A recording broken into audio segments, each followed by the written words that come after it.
Bismillahirrahmanirrahim. Assalamualaikum warahmatullahi wabarakatuh. Alhamdulillahirabbil alamin wassalatu wassalamu ala Rasulillah la haula wala quwata illa billah amma ba'du. Saudaraku yang berbahagia yang dirahmati Allah Subhanahu wa taala. Belajarku hari ini bertemakan tali terakhir bernama salat.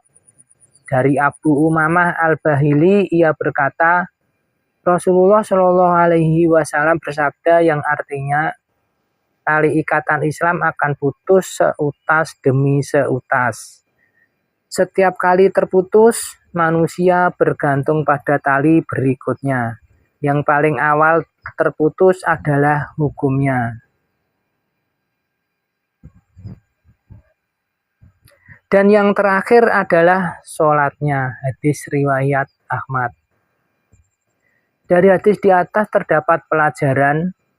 Pertama, hadis ini jelas menyatakan bahwa ketika tali Islam yang pertama sudah putus dalam diri seseorang, yaitu ia tidak berhukum pada hukum Islam. Ia masih bisa disebut Islam. Di sisi Nabi tidak mengatakan bahwa ketika tali pertama putus maka kafirlah ia. Bahkan masih ada tali-tali yang lain hingga yang terakhir adalah sholatnya. Kedua, dalam syariat Islam yaitu sholat, zakat, puasa, dan ibadah haji, maka syariat sholatlah yang tidak boleh ditinggalkan. Zakat jika tidak mampu maka gugur kewajibannya, bahkan dalam keadaan tertentu dia menjadi mustahil.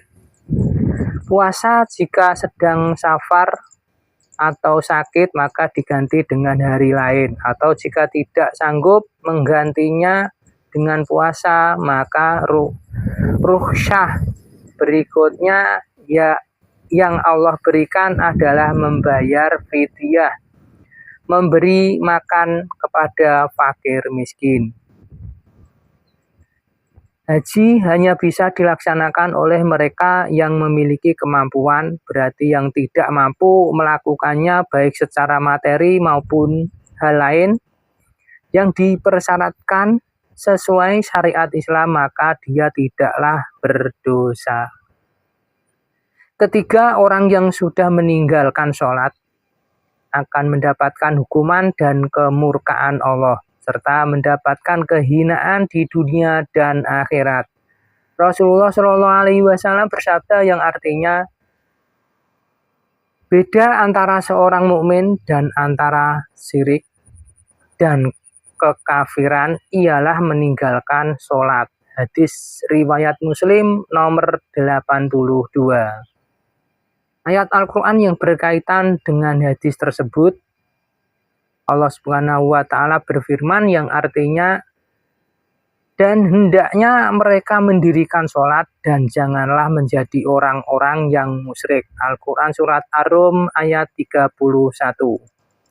Ayat lain juga diterangkan Allah Subhanahu wa Ta'ala berfirman yang artinya, Allah Ta'ala juga berfirman, maka datanglah sesudah mereka pengganti yang jelek, yang menyia-nyiakan sholat dan memperturutkan hawa nafsunya, maka mereka kelak akan menemui kesesatan. Al-Quran surat Maryam ayat 59. Saudaraku yang berbahagia yang dirahmati Allah Subhanahu wa Ta'ala, itulah tadi belajarku. Dan mari bersama belajar berdakwah, tebarkan manfaat, jadikan media sosialmu sebagai pemberi timbangan amal kebaikan kelak di akhirat. Wassalamualaikum warahmatullahi wabarakatuh.